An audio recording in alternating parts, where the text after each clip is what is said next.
Good morning. Good morning, good afternoon, good evening to all of you who can join us this morning. We apologize for the delay, technical difficulties, but we hope to make the best of the next hour. Today it gives me tremendous pleasure to have with us a very esteemed colleague and good friend. Dr. Buruli has been a physician who studied in Geneva and has been working for 15 years now at the Geneva University Hospitals. It's in the field of rehabilitation. He discovered the rich and fantastic world of rehabilitation, in which he was certified in 1996. In 1997, he received the prize of the European Academy of Physical Medicine and Rehabilitation for his thesis work on early bone biochemical markers changes in spinal cord injury.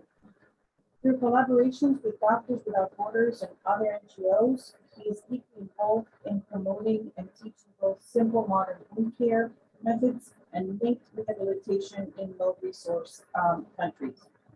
He's been an active member of the American Congress of Rehabilitation Medicine for the last 20 years. And in 2015, he received the Edward Lohman Award, and in 2018, he became a fellow of the Society of ACRM. He has strong interest in rehabilitation, continence mechanisms, pain, sexuality, and handicap wound care in rehabilitation, and is dedicated to the implementation of interdisciplinary and holistic approaches to patient care. Today, he is presenting on the topic of From Neurological Rehabilitation to Wound Care, a journey along the interdisciplinary path. Welcome, Dr. Buruli. Thank you, Christine. It's so nice to see you and to talk. The first thing I wanted to do is the disclosure slide, that I have absolutely no conflict of interest today.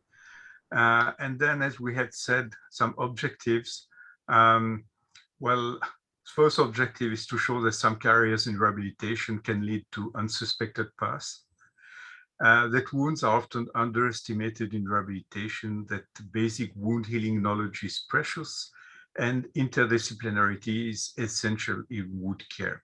And then let us not forget that low resource settings must benefit from our knowledge in wound care, as they should benefit from our knowledge in rehabilitation. So the title, as you said, is From Neurological Rehabilitation to Wound Care.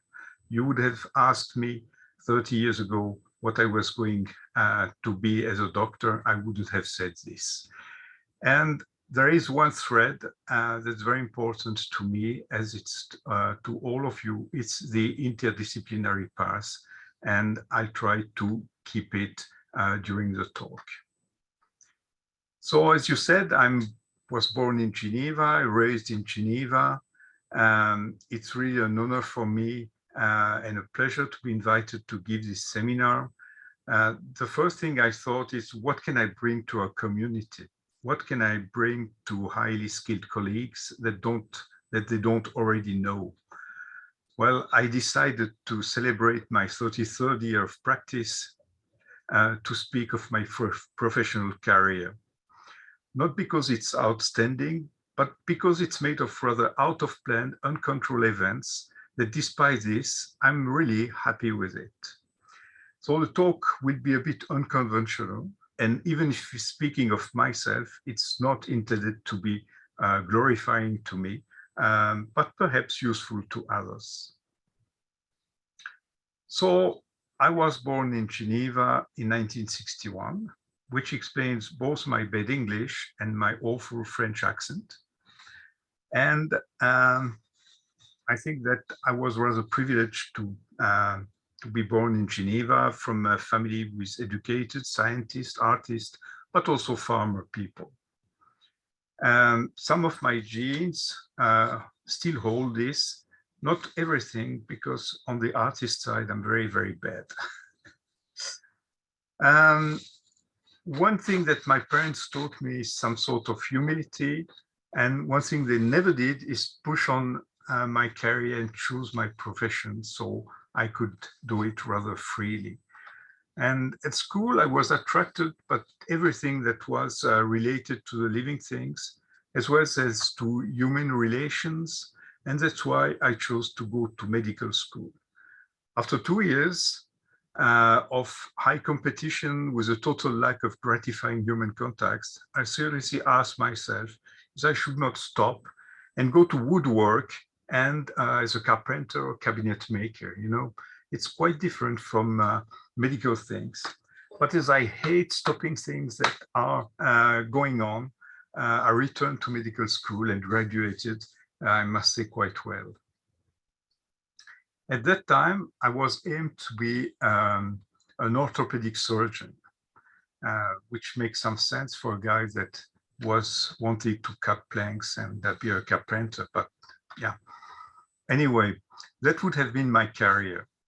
It seemed to me a very good thing. You know, you repair people, you have quick results, patients are happy, you feel useful to society.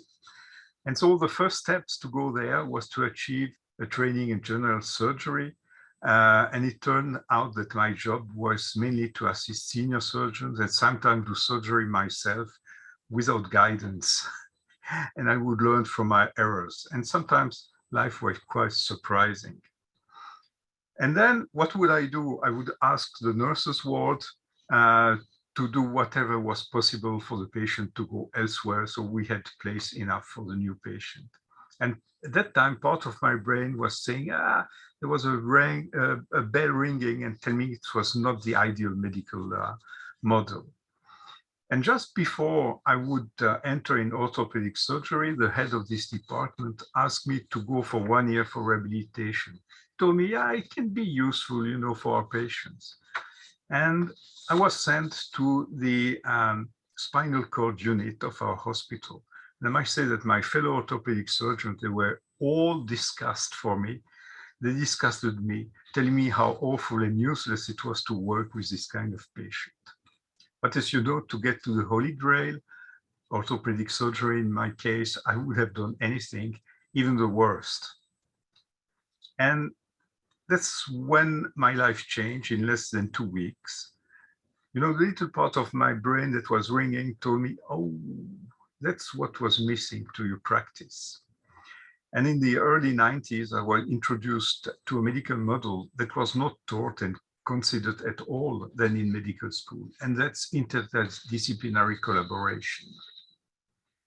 You know, all the professionals sitting around the patient, meeting, discussing, and deciding like playing a symphony. And everybody had a vital instrument, from the nursing aide to the rehab physician. And by the way, you see this man, the maestro. Well, for long I thought it was me being the maestro. But now for quite a few years, I know that it's not me, it's the patient who is at that place. And we must always think like this. So I gave up orthopedic surgery, which seemed a very good thing because I discovered that I was not a very good manual worker, always cutting the planks too short. As you can see, some of my houses, you can visit me if you are not afraid. So I began my training in rehabilitation medicine with very neurological and spinal cord injury orientation. In fact, the head of the spinal cord unit was going to retire. So I was set up to take his place in a few years. But then it was decided other ways. Our hospital and our politics decided to close the unit. Too many spinal cord injury beds in Switzerland, too much money in this. And this opened to me a great opportunity in 1998 as a long-term care department asked me to foster a mobile rehabilitation team for part of their patients in need of low-intensity, long-term rehabilitation. And that's what I did for quite a few years, even being head of the division until 2014. And then new decisions forced not the closure of the bed, but the aims of this division. So I chose to go to wound care because it it had caught all my attention, either in the spinal cord injury wards and then in the long-term care setting. We had all these patients with pressure ulcers, linked and lesions linked to diabetes and others. And that was a real burden, either as further impairment for the patient or often slowing the rehab process. And it was, of course, sources of new hospital stay. And always you had your patient suffering either physically and or psychologically. I also realized at that time how little I had been trained in this domain. And when I say little, it's near zero. So it became for me a secondary training aim, which is now my primary practice. Well, the previous slide was a joke, but these two images of heavily burned models still in the phase of psychological reconstruction really reflect the direct link between wound care and rehabilitation. It also reminds us of the complexity of our specialty. And these two pictures, I must say, were given to me by a young French photographer that's named Clément Marion. He has done a great job with many of these burned models, and he has made a book out of it. A real nice guy and really nice pictures.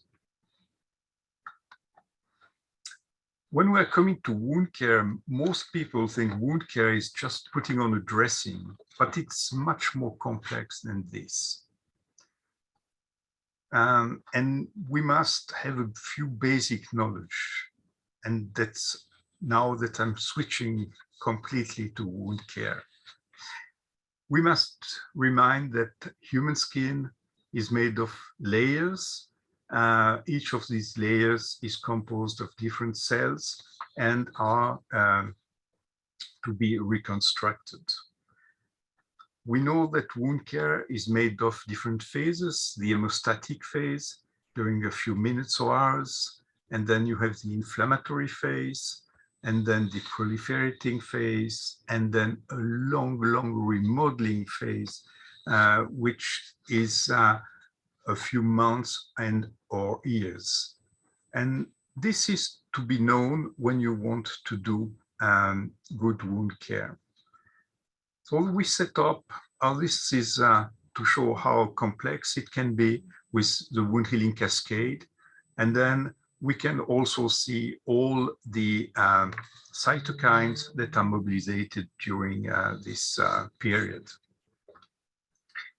In order to have a better understanding of what we can do for the patient, we developed with some colleagues from the World Alliance for Wound and Lymphedema Care a model based on 6 basic principles. There are many models to treat wounds, but this one, I must say, is not a bad one. So the first basic principle is to evaluate 2 things. First, the cause of the wound. For example, if you have a pressure ulcer, you know it's pressure and or shear that's to be alleviated, and you have to alleviate that. The left-hand side picture is not very good. It's intentionally blurred, as other pictures you will see, because I know that some people don't like wounds. So let's not remind that it's too awful to see. Always in the first principle, you also have to evaluate and correct the patient's general condition. Your patient often has diabetes, denutrition, HIV, heart failure, pain, and there are also social aspects, psychological aspects, and you must also take care of this. And then you can go to the wound. And the things to do is to maintain the wound in a moist environment. And this allows the biological processes of wound healing to happen. Everything is biology. Our body is made of water, and that's why the wound should remain in a moist environment. Furthermore, it alleviates pain. You can see here a young girl who has been burned at the abdomen, and the dressing is completely dry, and you can see by her face that she's not very happy with what we are doing. Then you have to protect the wound itself and the perilesional skin from further trauma. Trauma can be mechanical, like blows, but also when you take off the dressing, if it sticks, then it will tear the new tissues. The protection must also be chemical, against cooling, against exudate. Exudate is sometimes seen as just water, but it's not. It's filled with enzymes. It's not very good for the wound, and it's not very good for the peri-wound skin. And so you must have global skincare and hydration. So as everything we are doing, especially in rehabilitation, we must remain global. Then we have to promote a clean wound bed. So if you have, for example, necrosis, you have to remove it. You have to rinse the wound, and there you don't have to use disinfectant. You can use plain water as long as it's potable, as you can drink it. And the fifth step is to control the peri-wound lymphedema. And we're working quite a lot with physiotherapists specialized in lymphedema. This lymphedema is just like the exudate. It's filled with inflammatory molecules, with enzymes. And if you can remove them, then you will promote wound healing, you will enhance mobility, and all wounds have a significant amount of edema, as you can see on the pictures. And then the sixth basic principle, for which I fought quite a lot with some colleagues, is to prevent or correct secondary disability. You must keep the function intact. You must fight against handicap. And there are wounds where it's very obvious that you will have problems. And the prototype are burn wounds, deep burn wounds. But you can face this on all wounds. And if the result you are seeking is skin closure, when on the slide, on the picture on the upper left part of the screen, you can see that this young guy, we have closed the skin, but he cannot do much more with his leg than standing in this position. On the right-hand side, we had a lady, and that's not in Africa, it's in Europe. She had a large wound on the hand, and we didn't take care enough of it. So we closed the wound, but her hand was completely straight and she couldn't move the wrist anymore.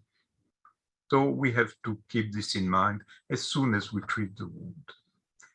And then going back to interdisciplinarity in wound healing, usually the process is you have the patient, you have the nurse, and everything is going between these people. Perhaps sometimes they will call the physician because they need some prescription or others. But the reality is other. You have tens of colleagues that can be very useful. Of course, the physicians of other disciplines, those, for example, angiologists, surgeon, diabetologists. You have the nursing aides in the team, who are the people who see the patient the most. You have the podologist, you have the physiotherapist, you have the families, next of kin, you have the dietitians, you have the occupational therapist, you have other caregivers. Of course, you have the psychologist, and you have all those that I forgot, and I don't have the place on the slide for them. But you can have a big team, and you must have coordination for this. So now let's jump to the world, because the implementation of what we call modern wound care is going on since a few decennies in our countries, but there are less resourced regions that are left aside. Of course, when we speak of less resourced regions, we often speak of regions like Africa, what was called the third world. But we must not forget that in our own countries, in some places, remote places, or places with very little means, people don't get the same care as they as we are used to give in our hospitals and in our settings. And in Geneva, for example, just behind the train station, you find a place where you have hundreds of very disadvantaged people, very low income, plus toxicomany. And it's really typical of places where nobody wants to give care and where the wounds don't go very well, they don't heal very well. So as I said, we shouldn't leave these places on Earth unattended. And in 2006, thanks to Doctors Without Borders, I was introduced to the topic of wound care in these countries, and some sort of a privilege. And then we had contacts with other NGOs. We had some agency like the International Committee of the Red Cross who got interested to this process. And it has been now going on for about 15 years. So at first, I was asked by Médecins Sans Frontières to give advice on the dressing they would use in a specific ulcer program that's called Buruli. And the program was set in Akonolinga in Cameroon, where you can see a few pictures. They seem rather idyllic, but the conditions are not as good as those we know in our countries. And you will see that Buruli ulcer is one more typical skin disease that relates to rehabilitation. So first, a few things on Buruli ulcer. It's a neglected tropical disease. It's an infectious disease due to Mycobacterium ulcerans, which releases a toxin called mycolactin, which will eat the flesh. It's a slow-growing flesh-eating disease, and it will result in ulcers. Mainly, it's in wetland settings in the tropics, mainly in Africa, but by chance, Australia is touched. Why do I say chance? Well, because when industrialized countries touch, there is a little bit more research that's done, and it's not a bad thing. Half of the patients are children below age 15, and it can give very vast ulcers and heavy retractions, and that's where you combine both wounds and rehabilitation. It's very well treated by antibiotics. It's an 8 weeks regimen, but it works quite well. The problem being that the people tend not to go to the main hospitals and sometimes stay with the ulcers for months or years before having this treatment. So the retraction are there. In fact, it makes a whole array of lesions and usually begins with nodules and papules and then goes to ulcers, as you can see on the right-hand side. And as I said, the size of the ulcers can vary quite a bit. On the left-hand slide, you can see a picture. You can see a very vast, taking the whole back and part of the abdomen, the whole hand, and so on. And one of the problems, even if we can cure quite well this mycobacterium, is that you have retraction that installed quite quickly, and nobody does anything in prevention. And even if preventive things are done, sometimes you don't have very good result. But if you don't do it as soon as you see your patient, then you are faced with fixed joints, like you can see here. And even you have to go to amputation because it's not functional, at least in these settings. So what did we do first in Akonolinga, Cameroon? Well, we went through teaching introducing the basis of wound care, teaching and implementing the 6 basic principles, teaching and implementing interdisciplinarity. And at that point, some people tell me, but they have no means. Well, the means are reduced, but they have means. Our colleagues have colleagues physiotherapists, they have nurses, aiding nurse, they have pharmacists, they have persons specialized in infectious disease. The problem being that they are not used to work together. I was in Ivory Coast, which is not Cameroon, and I saw a foot with a very bad shoe. It was, in this case, was leprosy. And I asked, oh, you don't have access to special shoes? Oh, yes, we have somebody doing the shoes. Also, this guy doesn't have money to buy shoes. Oh, no, it's free. It's given back by the government. And they show me that the guy who is making special shoes is 50 meters from the main ward. I tell him, why doesn't he have a shoe? Oh, he doesn't go and get it. So we introduced interdisciplinarity in the sense of getting the shoemaker coming to the ward, asking for the patient in need of shoes, and for the nurses from the ward going to the shoemaker and telling them, well, we have a new patient and he would need a shoe. And this was repeated with the physiotherapy department. They had physiotherapists. It was at no cost, but they wouldn't go if they wouldn't go by themselves. It's our work to put all these people together. And hopefully I could discuss with the people from this hospital a few years later, and the system was running smoothly, and they were quite satisfied with it. What we also did is determine some basic wound care material, and we call that the walk dressing kit.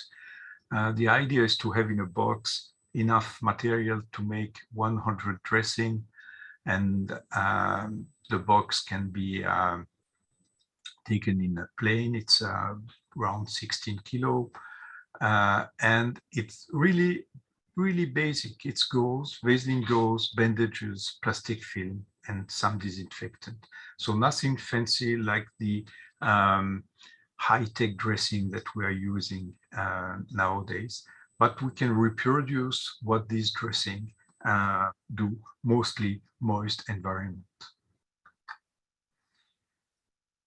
So getting from Buruli also to general wound care, because we saw quickly that the evidence was that all wounds would benefit from this program.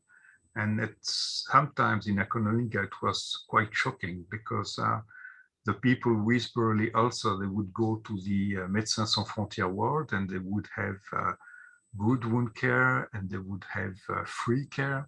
And all the others, you know, with road accidents, working accidents, violence, infection, and so on, well, they would be treated the old way around and have wounds staying on for months. So teaching was spread to the other structures of the hospital in Akonolinga, to the whole of the country, to other countries. We tried to go to NGOs, and Médecins Sans Frontières made a full manual and is teaching it since 2018, and with very good results. We could make a study in Haiti, which showed that before the new methods, the patient with wound were followed for 35 days, and after the new methods were introduced, they would be followed only for 19 days. So nearly a drop by half, which is quite good. And now we're working with major agencies such as ICRC, WHO. I've just completed for ICRC e-learning on wound care that will be integrated in their course on diabetic foot and diabetes. But still, it's a small drop in the ocean, even if it's getting bigger and having more and more followers. But I think we can do a good job.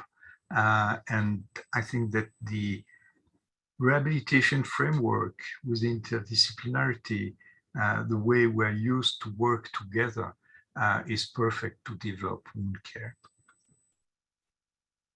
By the way, perhaps you will have seen that for our next annual conference in November in Chicago, there will be among the new tracks, one on skin management and one on burn rehabilitation.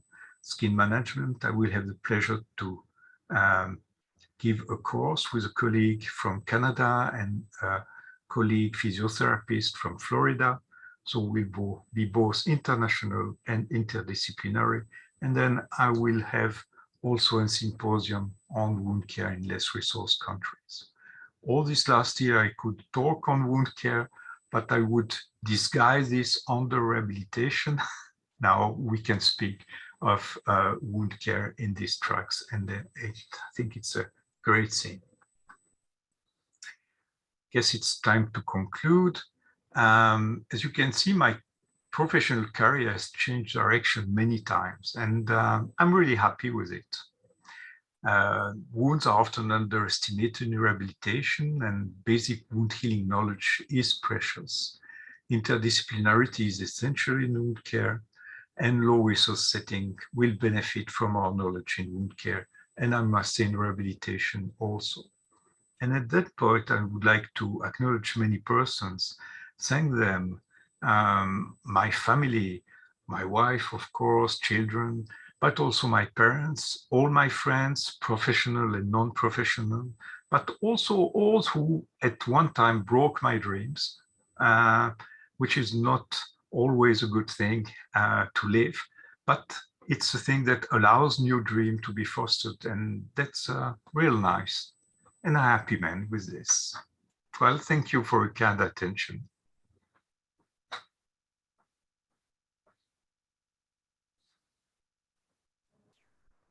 Thank you, Dr. ENews. This was inspiring as much as it was an informational presentation, and thank you for taking the time to give it the personal flavor that you gave to it in the journey of your career and your work. I again was reminded, and I appreciate that we often think that the patient has to go to the professional rather than the professional has to go to the patient, and I think that is true in both low resource, but also in industrialized Western countries, that we still think that we are, we will open up the clinic and people will come to us. Christine, I'm awfully sorry, but your voice is terribly distorted, and I must say I didn't understand much of what you said.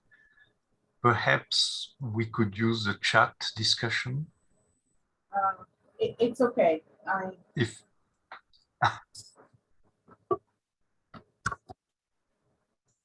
Can you hear me without the mic? No? Yeah. Can you hear me without using my headphones? I tried to take off mine. Do you hear me? Yes, I can. Can you hear me without my mic? No. No.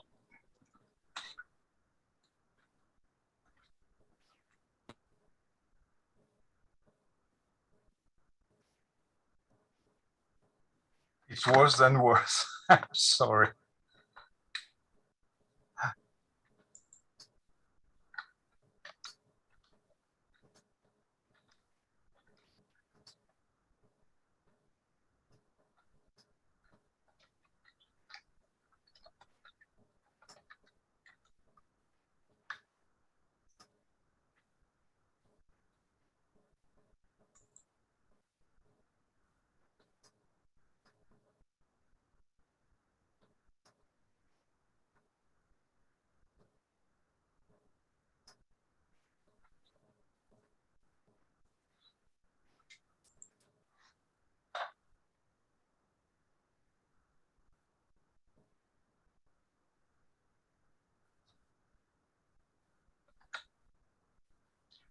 Do you hear me? Yes. Yes. So that's very important, and there are many ways. So it's not only for wound care, but if we can provide part of our care directly at home, that can be in person or that can be via programs and things like this, then probably you are more efficient. And if we go back to the context of Africa, we see that if we do not teach the patient and their families on what to do, some patient won't be, it won't be possible for them even to come to the hospital because it's too expensive and too far. So we must keep this in mind. The other thing we must keep in mind is that we should have confidence in our patient, because many things that we don't let them do, it's not because they cannot do it. It's because we don't think they can do it. And perhaps if we go a little further, it's perhaps that we don't want to lose our power on the patient. Not many people will say this. when we worked on the self-care program with colleagues in Africa, they wanted to set a maximal size of the wound to 5 centimeters. And they wanted to set a maximal number of kilometers around the hospital to 10. So we had to have hard discussion.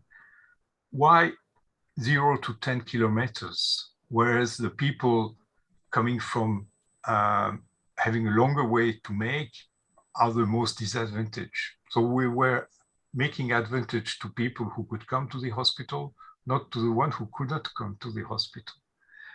And then 5 centimeters. Well, you can have very complicated wounds that are only 2 or 3 centimeters, that are going very deep, where you have the tendons, where you have, what in French we call noble structures. I don't know if the term is good in English, but tendons, arteries and nerves and things like this, only 2 or 3 centimeters. And we can have some others who are 20 centimeters large, 30 centimeters large, very superficial, and that will close with not too many problems. Then, as you say, the families, it's very important, and it's in French we call them the natural caregivers, and all our structures in industrialized countries and non-industrialized countries, they heavily depend on them. We do know that the most industrialized you are, the most the family nucleus is spread. And often colleagues from Africa, they say, well, in your country, you don't take care of your elderly person and so on. But the structures have evolved so that we cannot. But still, we have these natural caregivers, and the first one being the spouse, either the husband or the wife, and they should be taught. Yes. We have another experience which is very partial. It's with the Ukrainian people, where we have made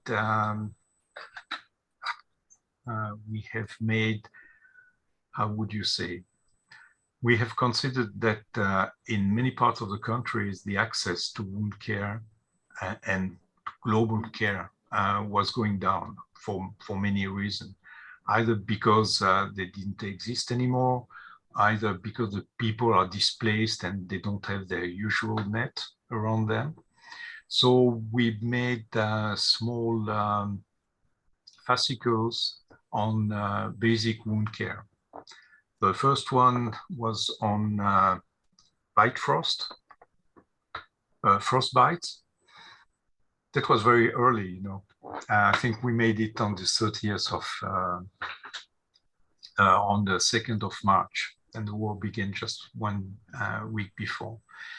We made some on how to purify water when you have very little means, how to make some disinfectant, how to take care of wounds generally, how to take care of burns, and so on.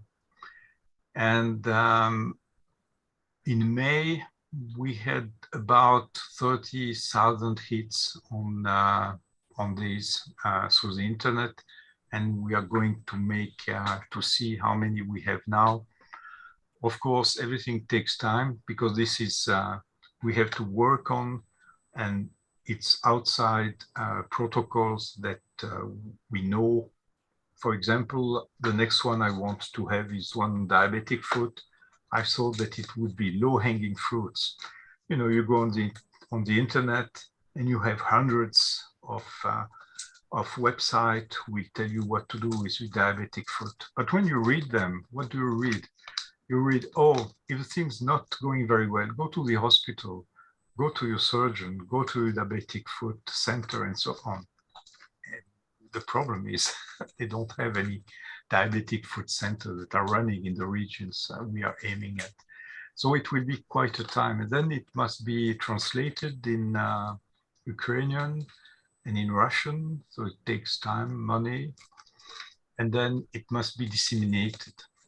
But when I say partial experience, the partial is the fact that we have very little return on this. So we haven't spoken with people who use the files. We have spoken with people who are working in Ukraine, in the in health centers or hospitals, and they are telling us it's very good, it's very nice, it's used. But we cannot have more analysis on it. Yeah.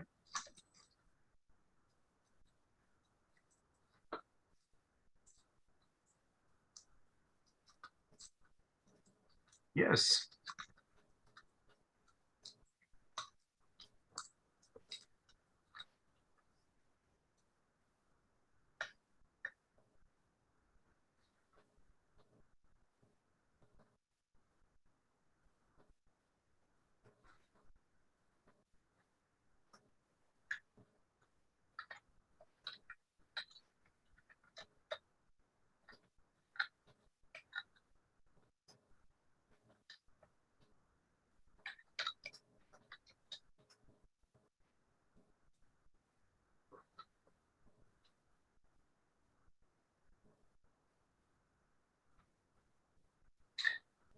You know that these files we made, we didn't make them just by sheer knowledge. We went through some documentation, scientific one, and we used, there is a wilderness society in the US, and they have their own paper.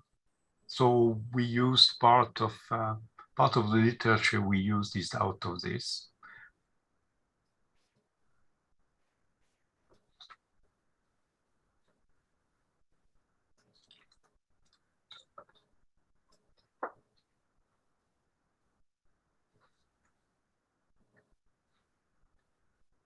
So the Wilderness Society.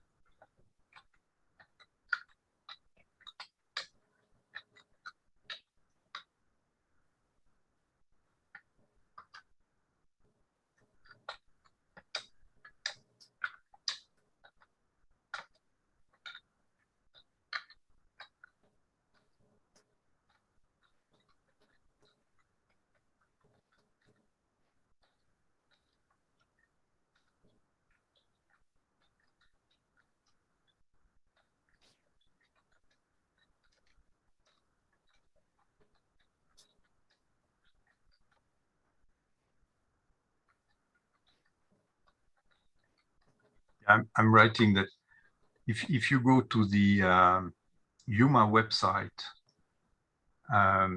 there is a a link to this the part of the website on the Ukraine war wound.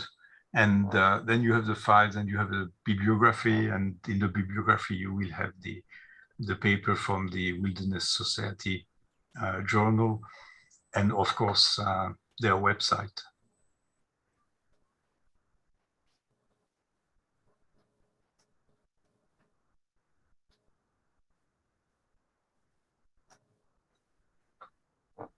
Yes. So it was a great pleasure for me, and I hope to see you in November. My travel is all set. Bye-bye.